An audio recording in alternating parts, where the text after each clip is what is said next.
Спорт бол хүн төрөлхтний эв нийтлийн төгс холбоос. Тийм ч учраас спортоор дамжуулан нөхөрлөх, бусдыг зөв зүйлд уриалгах боломжтой байдаг байна. Тиймээс спорт удирдагчийн сургалтаар дамжуулан эх орондоо өөрчлөлтийг авчирхаар тэд зорж байгаа байна. Би ер нь сургууль дээр ирэхэд ажилдаг, хөлбөмбөгийн засвар хийдэг.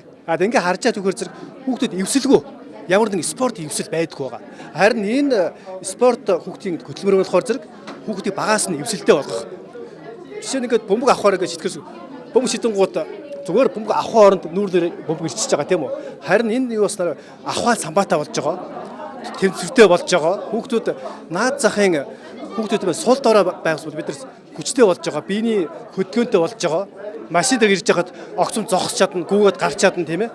Тэгэхээр энийг цаашаа бид ер нь улам илүү улсынхаа хэмжээнд хөгжүүлэх бодолтой байгаа. Мөн цаашдаа магадгүй энэ хүүхдийн спорт тоглоомоор улсын аварга тэмцээн биш зүгээр л тоглоомоор улсын аварга хүртэл зохион байгуулах тийм хүсэл бодолтой бид нар хамтдаа тийм шийдвэр гаргаж ажиллаж байна.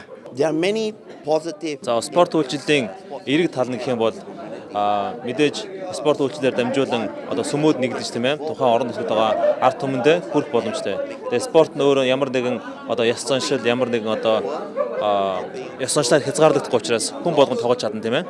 Тэгээд сүүлийн одоо хүүхдүүд маань одоо маш их тийм одоо дэлгэцнээс салхаа байсан тийм тоглоом уцаар тоглож байна. Одоо янз бүрийн iPad, iPhone гэдэг янз бүрийн тоглоомор тоглоод энэ бүхнээс спорт нөрөө холдуулж бас хүүхдийг эрүүл чирэг өсгөх туслана.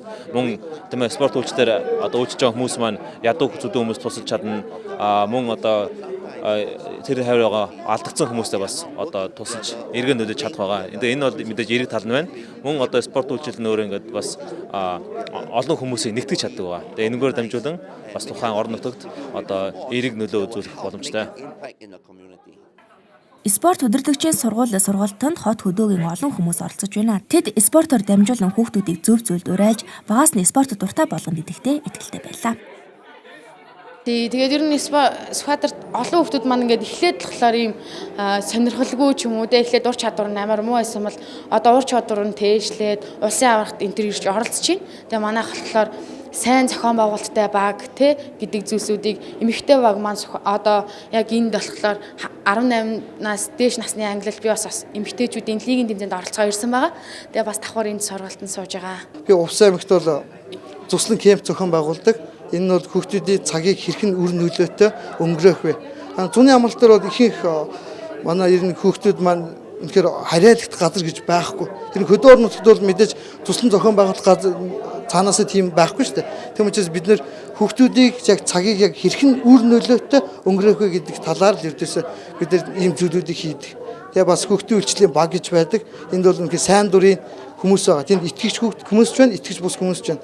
Бид нар жилийн туршид ер нь санхүү мөнгөөш нийлүүлээд тэгээд цаг заваа гаргаад тэгээд хүүхдүүдэд ингээд яг хүүхдүүдийг аль талаас л баярлуулах вэ те.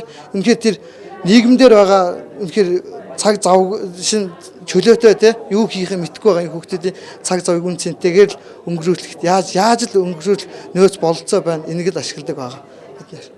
Ийхүү манай улсын хэрэгсэлд спортын байгууллагууд болон олон улсын спортын эвслийн хамтран зохион байгуулсан спортын удирдагчийн сургалт 3 сарын 7-оос 12-ны өдрүүдэд амжилттай хэрэгжсэн юм а. Light News мэдээллээ.